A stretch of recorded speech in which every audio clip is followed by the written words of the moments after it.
বৃষ্টি ভেজা সকালের সাত বন্ধুদের অনেক ভালোবাসা। আশা করি সব বন্ধুরা ভালো আছে। দেখো বৃষ্টি পড়ছে, তো একদমই নিচে নামা যাচ্ছে না, শীতকাল, সেই জন্য ভাত টক দিয়ে দিচ্ছে। ঠিক আছে, কপি আলু পেঁয়াজ দিয়ে সয়াবিনের তরকারি,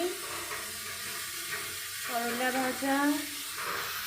এখনো মশলা বাটা হয়নি, মশলাটা বাটবো। দেখেছো জলের মধ্যে সব দিয়ে রেখে দিয়েছে। চলো রান্নাটা করে নিই, আবার তারপর আবার ভিডিও বানাবো। করলার তরকারি হয়ে গেছে।